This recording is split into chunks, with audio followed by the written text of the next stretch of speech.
Әдетте дүниеден өткен адам жайлы еске алу қиынның қиыны.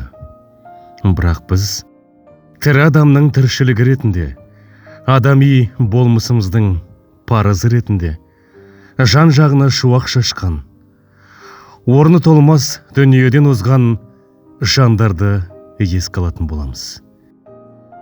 Дәл сондай жан атамыз Шахметов Асқар Әбәуұлына 42 жыл.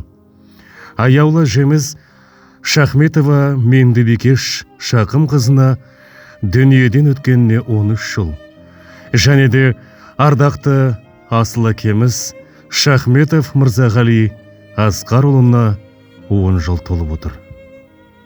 Орны толмас жандардың рухы бізбен мәңгі бірге болады. Оған берік сенеміз.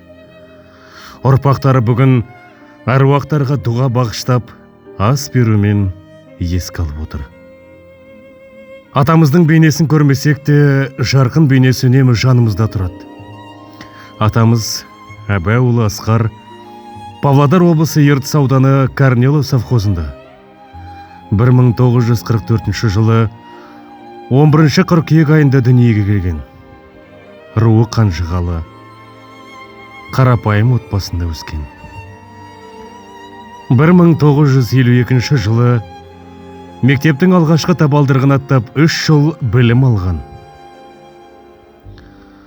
Атамыз толық білім алмаса да, көкірегі ояу, жұмсақ мінезді, көпшіл туыс бауырына, жанашыр ауылдың сыйлы азаматы болған.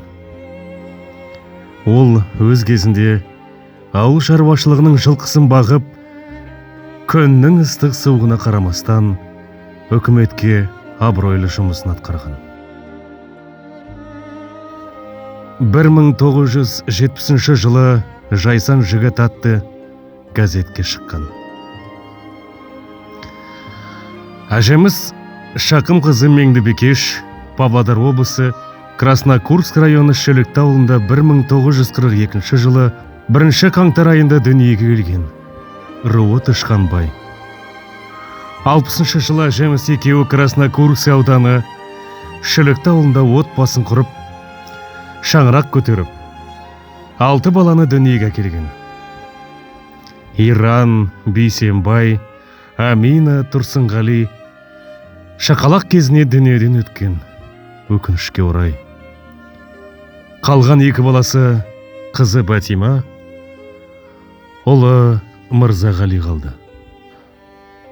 Атамыз 1983 жылы 11 желтоқсан күні 40 жасында көлденеңнен келген ажалдан дүниеден өтті. Қыршын кетті, жас кетті. Аяулы жеміс Меңдібекеш 2012 жылы 12 қыркүйек күнінде 70 жасында қараған шағында ауырып дүниеден өтті. Ардақты Асқар тәуекеміз Шахметов Мырзағали Асқарұлы 1971 жылы 17 шілде күні Ақтоғай ауданы Шөлікті ауылында дүниеге келген. Руы қанжығалы. Атамыз бен әжеміздің Алладан амандығын сұрап алған жалғыз ұл еді. Әкеміз 1978 жылы Шөлікті ауылында мектеп табалдырығын аттаған. Осы мектепте 8 сыныпты бітіріп, 86 жылы СПТУ училищесіне механизатор мамандық оқуына түседі. Оқуды аяқтап болған соң Украина мемлекетінің Харьков қаласында 2 жыл әскери борышын атқарады. 92 жылы Коминтерн совхозында механизатор жұмысын атқарды. 93 жылы қаңтар айында әкемізбен анамыз Күнсұлу шаңырақ көтеріп, отбасын құрады. Осы бақытты жанұяда Айжан, Гүлжан, Ерғали атты балалар өмірге келеді.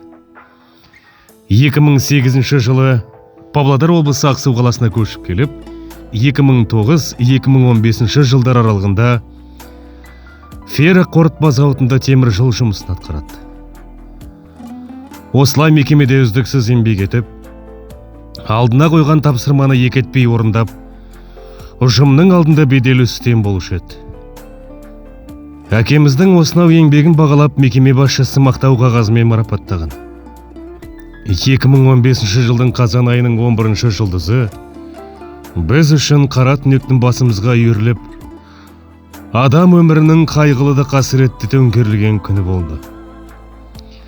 Әкеміз 44 жасында қыршын дүниеден өтті. Міне 10 жылда өтті.